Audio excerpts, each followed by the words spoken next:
മാധ്യമമാണ്. സ്വലാത്തും മദുഹും എന്നും മുറുകെ പിടിക്കണം. നബി സല്ലല്ലാഹു അലൈഹി വസല്ലം തങ്ങളുടെ സ്വലാത്ത് നമ്മൾ ഓരോരുത്തരും നന്നാകുന്നതിന് വലിയ വസീലയായി നമ്മൾ കാണണം.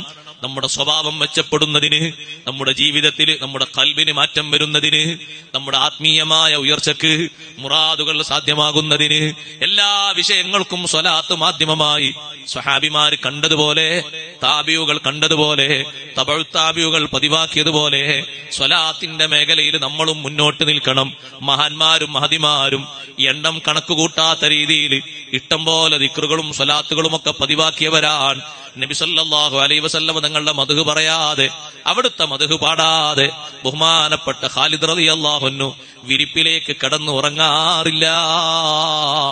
എന്നും വിരിപ്പിലേക്ക് വരുമ്പോ നബി സല്ലല്ലാഹു അലൈഹി വസല്ലം തങ്ങളുടെ മദ്ഹല്ലേ പറയുന്നത്.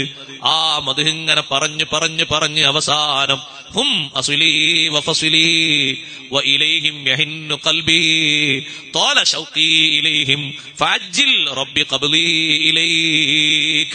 ഒരുപാട് മദ്ഹുകൾ പറഞ്ഞിട്ട് പറയും, അല്ലാഹുവേ എന്റെ അവലംബം അവരാണ്, ആ നബിയും സഹാബിമാരുമാണ് എന്റെ ആശ്രയം. ഞാൻ ഏറ്റവും കൂടുതൽ ഒത്താശയോടെ കാത്തിരിക്കുന്നത് അവരുടെ വലിയ ഒത്താശയും സഹായവുമാണ്. അവരെ കാണാൻ എന്റെ മനസ്സിൽ വല്ലാതെ ആഗ്രഹം കൂടിക്കൂടി പോയിട്ടുണ്ട്. നിന്നിലേക്ക് എന്നെ പിടിക്കുന്ന പിടുത്തം നീ പെട്ടെന്നാക്കി തരണം എന്ന് ഖാലിദ് റളിയല്ലാഹു അൻഹു എല്ലാ ദിവസവും മദ്ഹ് പറഞ്ഞിട്ട് നബി സല്ലല്ലാഹു അലൈഹി വസല്ലം തങ്ങളെയും സഹാബിമാരെയും മദ്ഹ് പറഞ്ഞിട്ട് അവസാനം പറയുന്ന വരികളാണെന്ന് ഇമാം ഖാദി ഇയാദ് റഹ്മത്തുള്ളാഹി അലൈഹി പഠിപ്പിക്കുമ്പോ സന്തോഷത്തോടെ ബിലാൽ ഇബ്നു റബാഹ് റളിയല്ലാഹു അൻഹുവും അതേ എല്ലാ ഘട്ടത്തിലും നബി സല്ലല്ലാഹു അലൈഹി വസല്ലം തങ്ങളുടെ മദ്ഹ് പറയുന്നത് പതിവാക്കിയിരുന്നു. സഹോദരങ്ങളെ, സഹോദരിമാരെ, ആ മദ്ഹിൽ മുഖ്യമായ ഒരു ഭാഗമാണ് സ്വലാത്ത്.